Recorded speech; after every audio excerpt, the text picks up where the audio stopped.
eso.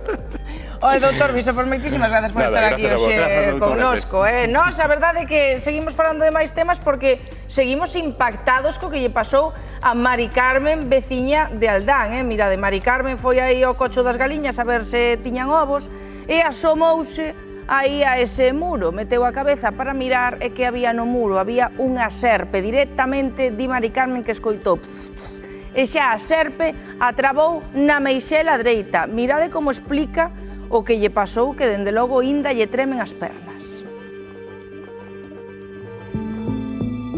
Ao mirarme a min, que me acerquei, que ainda tuve forza de voluntade de saber ben como era, mirei que era larga e a cabeza pequena marrón. E agachei a cabeza por encima da porta e non sabía que estaba a serpiente aí encima estirada. E non a mirei.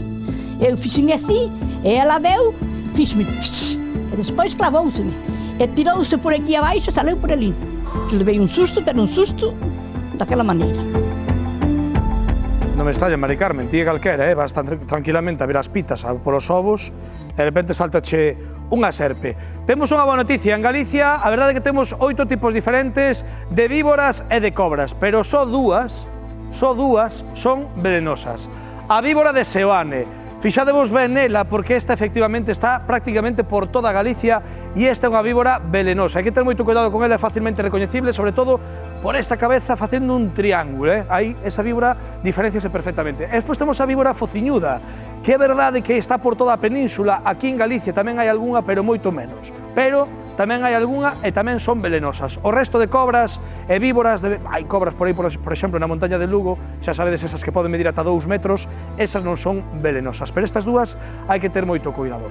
A verdade é que Mari Carmen contaba hoxe aquí no Hora Galega, non lle deu moito tempo a saber que tipo de serpe é. Sí que a viu, Ela cando lle picou na meixela quedouse mirando e viu como a serpe marchaba e fala dunha serpe alongada, delgadiña e dunha cor marrón, Claro, obviamente, Mari Carmen estaba soa, empezoulle a doer, sobre todo a proer esa meixela, marchou para a súa casa e foi botar alcohol para evitar que esa ferida fosa máis. Moita atención, Mari Carmen, calquera o faría, eu tamén, pero non é o máis recomendable.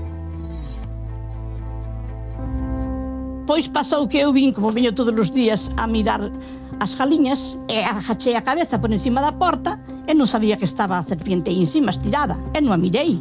Eu fixen así e ela veu, fixme e despois clavouseme aquí na cara. Clavoume aquí, que ainda teño, debo ter ainda algunha costriña por aquí. O mellor xa non se nota, porque xa lo me hinchou un pouco a cara e puxo-me roja. Para min foi un momento que casi me desplomo, porque o susto que levei, ainda teño hoxe, nin dormía de noite. Que incluso deches un golpe contra... Un golpe contra aquí, sí, un golpe contra aquí.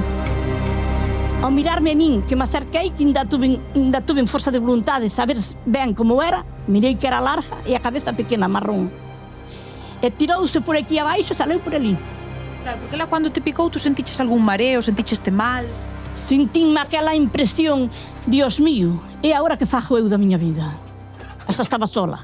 Tiña así como uns pinchaciños, pero a picazón picábame moito.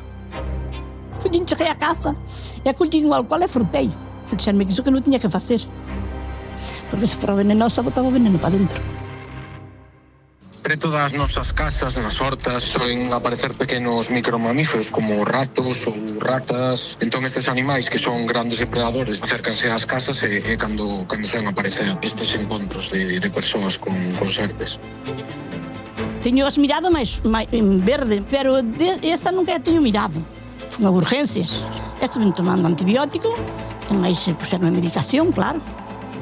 Aquí en Galicia hai 2 especies que teñen veneno, que son a víbora cantábrica e a víbora fociñuda, pero as especies que soen aparecer nas casas son especies que non son venenosas. E agora na primavera soen empezar a salir xa. Xa me dixeron que volvera, se me hinchaba a cara ou miraba que estaba mareada ou me pasaba algo que fora de volta. Dicíame todos, ai, miña cuñada, que foi a que chamaron para preguntarlle. Dicía ela, ai, eu aí non che vou, ti non te poñas mala que eu as galiñas non che vou. Collen os outros medo, ti non? Eu non, sin embargo, eu non. Este tipo de serpes que me dis que adoitan aparecer ao preto das casas, é normal que ataquen como lle ocorreu a esta muller en Cangas? Non, eso é algo moi raro. Para que unha serpe che morda na cara, seguramente tes que agacharte ti a intentar vela ou a intentar collela ou algo así. Xa para rematar, Ismael, que temos que facer se nos atopamos cunha culebra na nosa casa? O máis lóxico sería chamar ao 112, se a serpe está nunha zona que sexa de fácil salida, ou senón colocar un recipiente con esa caixa, intentar cerrala ou colocar unha tapa de máis e levarla para fora para que o animal poida salir.